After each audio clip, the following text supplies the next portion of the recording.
Hello and welcome back to Rimworld. Last time we began to create the giant defensive wall that is currently going up all around the colony, which is just great. I mean, once it actually goes up, it'll be great. For now, it's just kind of mediocre because, I mean, it gives you a small false sense of security up here, and then you realize it's completely open in the farm fields, and that's just completely unacceptable. I have to level with you. We cannot be having that.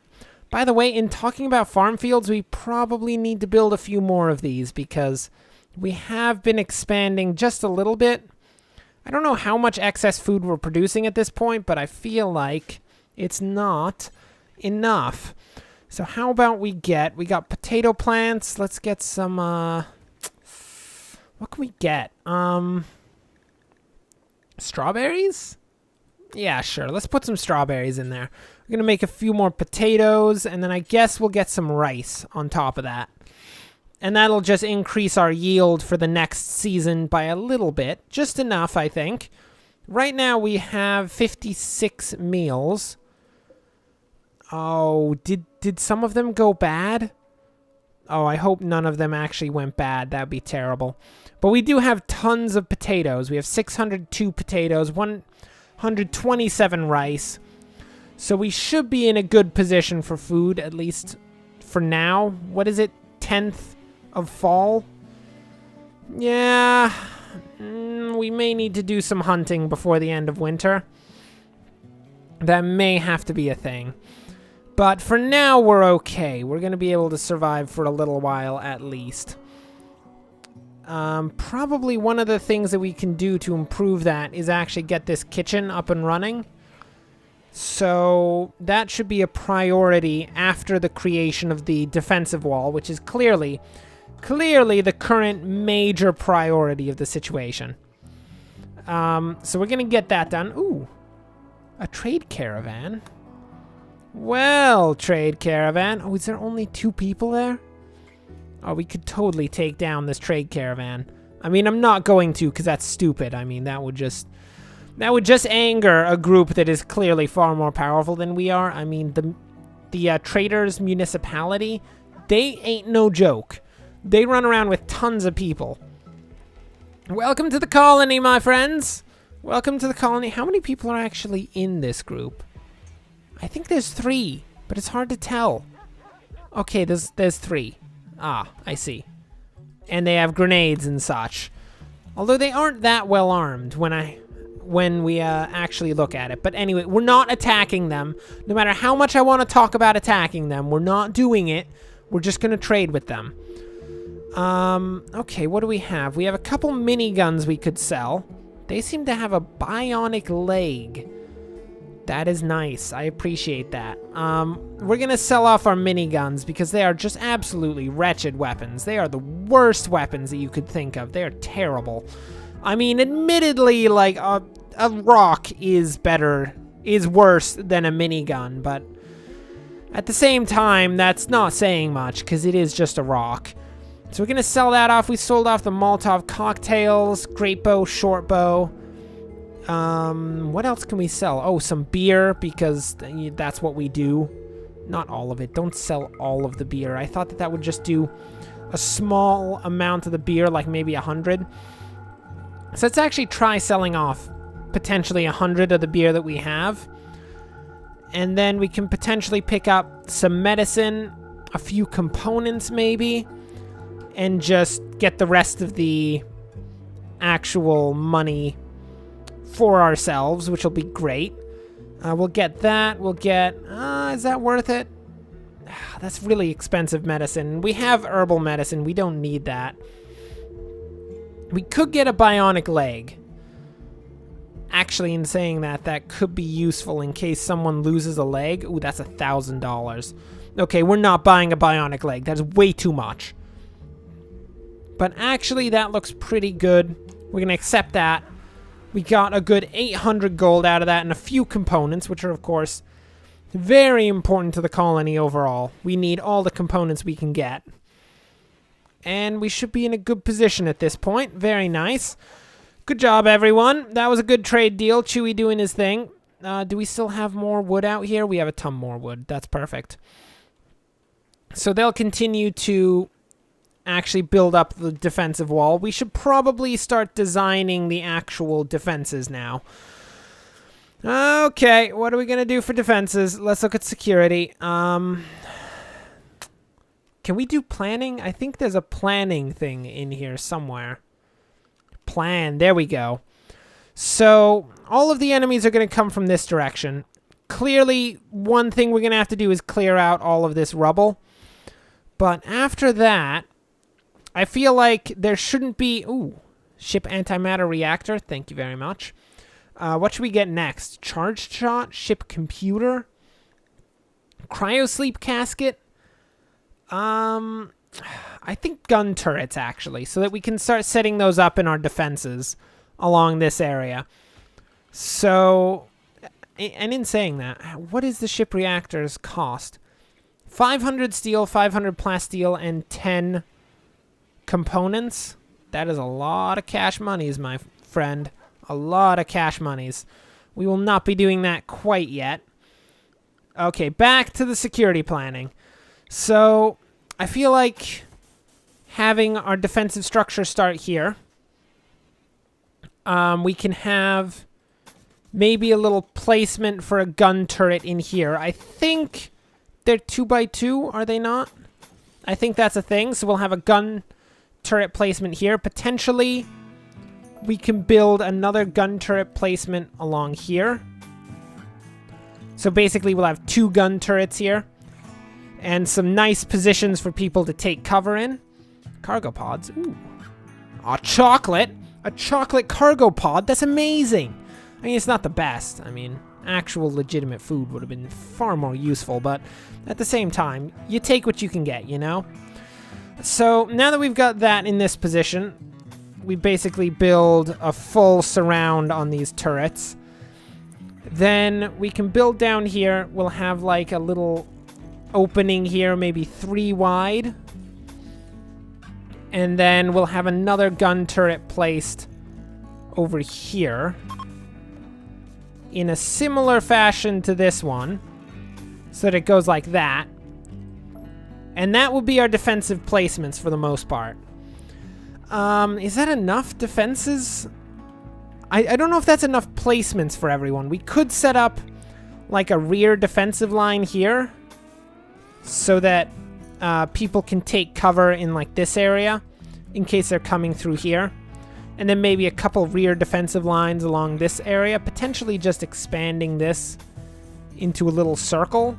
I mean, we don't really need this side, actually, when I think about it. But we could do this. So this would basically create a secondary defensive line for people to hide behind.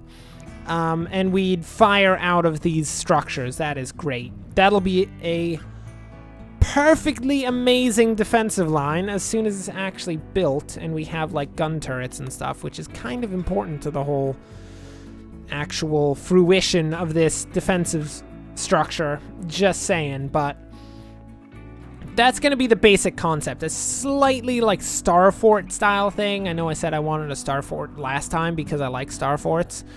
They're awesome. They're really cool. They have a lot of cannons, and I like cannons.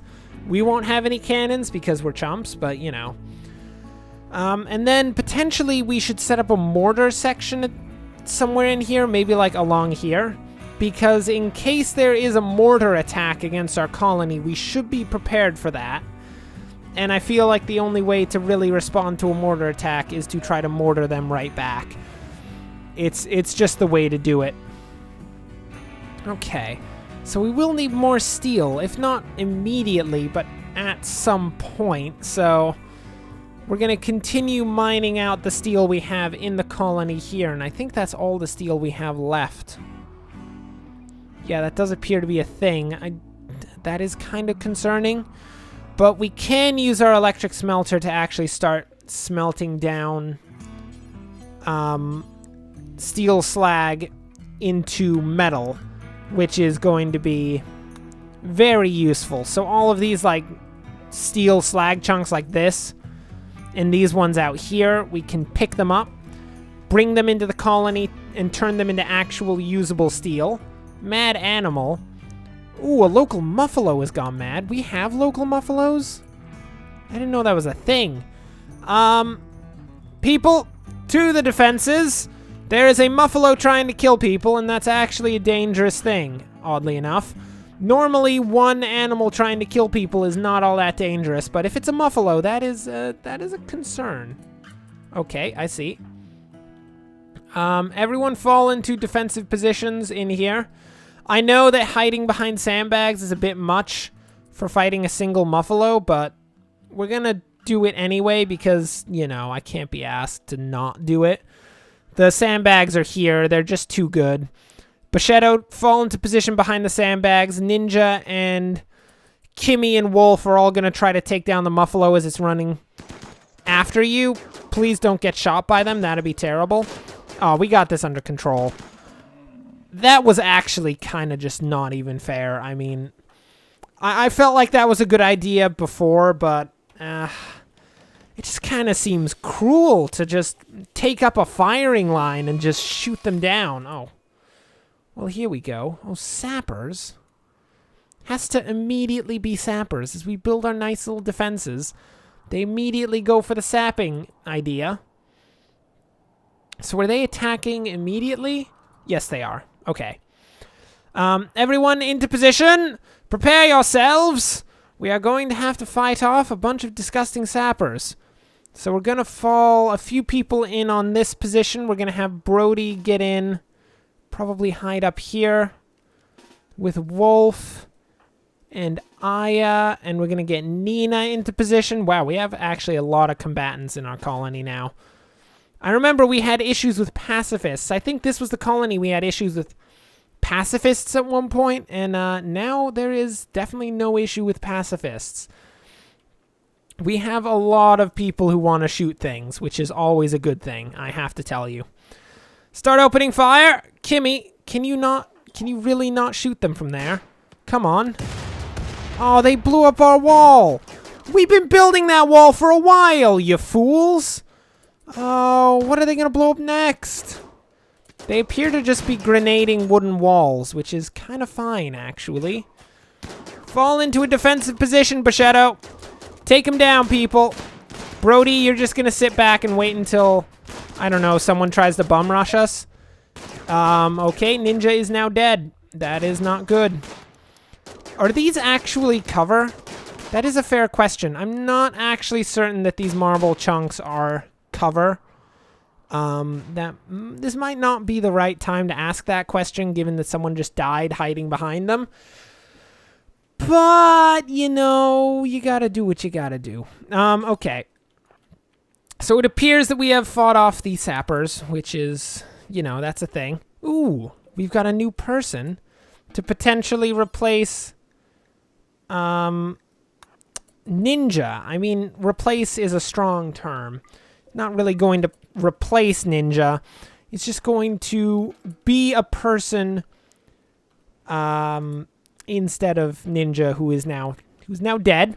It's unfortunate, it has to be said, but it was a thing that occurred, and we couldn't have stopped it unless maybe we had our defenses set up prior to this situation. What is that? That is a green armored vest. What is it made of? That is weird. Is it made of uranium? Because I feel like you don't want to wear that on your actual body. That would be terrible. I generally find that wearing uranium is dangerous at best. Okay, let's set up yet another grave. So many people have died in this colony. We've had currently 5 deaths in the colony, which is not saying much. I mean, had the terrible events of the past occurred, much more would have been lost.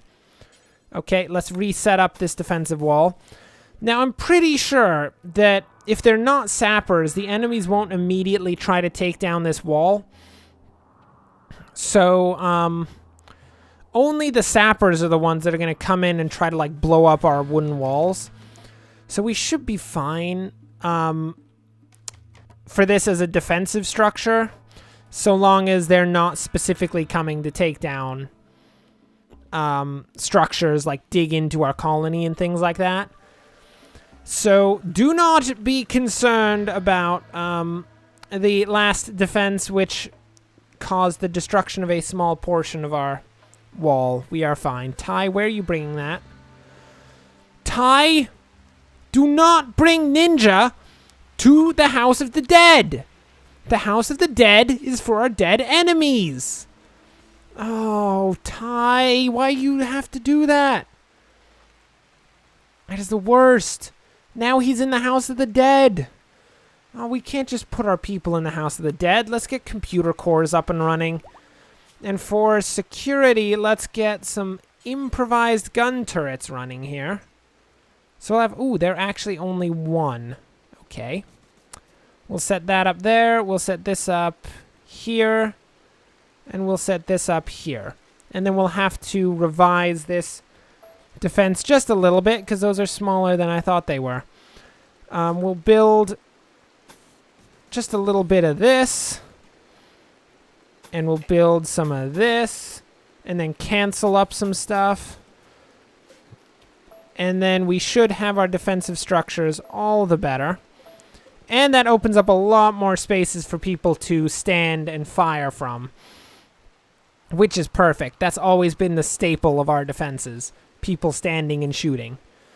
Which I feel like is a staple of a lot of defenses, but you know, it's a thing. So we're going to chat and recruit Anthol, the chef. It's going to be perfect. What kind of a person is Anthol? Well, apparently Anthol is a person who is not going to suffer from an infection, which is pretty good. It's a shelter child mid-world chef who is incapable of dumb labor, firefighting, and cleaning, is a pyromaniac prosthelophile, and a pessimist. You know, that's not the worst thing. We have more than enough people to make up for the fact that she's a pyromaniac. I know we've had trouble with them in the past, namely in our last colony, which definitely didn't suffer from like terrible fires being started by pyromaniacs. No, there was no suffering from that. There was tons of suffering from that.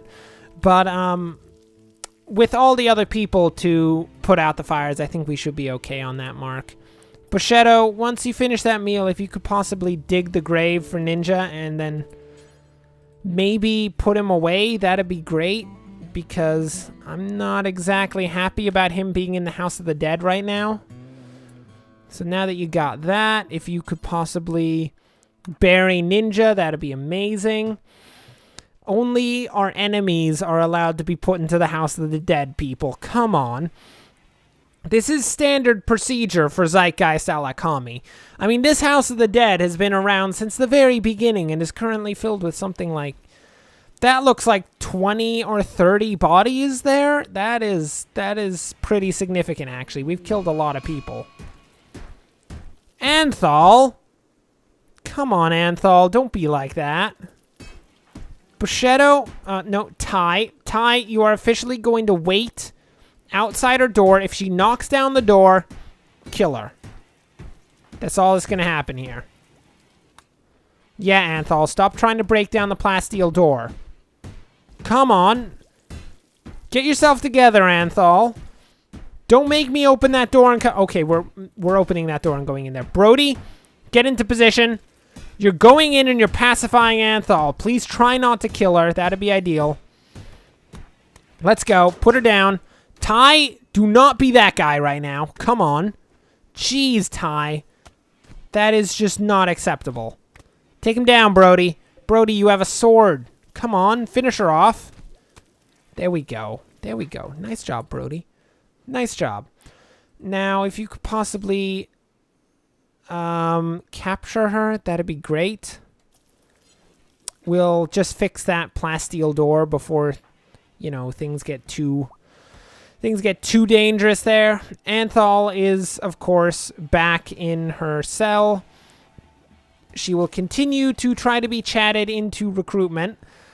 You really should not have attempted to break out, Anthol. That was your main mistake in that situation. Had you not done that, you would not have been cut up numerous times by a longsword, which I feel like is worse than being imprisoned. Just saying, Anthol, you should have thought about that. Luckily, Kimmy's got her covered in terms of healing her up. And we should get someone in to actually repair this door. We'll get Bashetto to fix the door up. Please, if you could possibly repair the plasteel door, that'd be amazing. Anthol tried to break it down. Of course, it is made of plasteel, so she didn't exactly succeed at that. And we had to beat her down in the process, but that's fine. Beavers? Are you serious? Hungry alpha beavers have shown up again. Kimmy, you're gonna go kill some alpha beavers, because alpha beavers are the worst. Ugh, I hate alpha beavers. They try to eat all of our trees, and of course trees have been a precious commodity in the past because, you know, trees are no joke, and there was that whole toxic fallout thing that caused trees to just cease to exist. Anyway, with the appearance and destruction of an entire colony of alpha beavers, that will bring us for now to the end of this episode. Thanks for watching. If you enjoyed this, like and subscribe. Oh, come on. Open fire at the alpha beavers. Do not get squeamish on me right now, Kimmy. Thanks for watching. If you enjoyed this, like and subscribe. Next time, we shall continue the colony. The defensive wall will most definitely be completed next time, unless something terrible happens, which it has been known to occur. We'll have the defensive wall all set up. And, ooh, Anthol is now a part of our colony. That's great. Nice job, Anthol. Please don't break anything. You already have a history of breaking things, and usually it takes a little while for colonists to get a history of breaking things. Pick up a survival rifle. You'll be fine. Anyway, the defenses should be done. We'll finish off taking out these alpha beavers, and that should be all good. Until then, thanks for watching, and of course, as always, enjoy the rest of your day.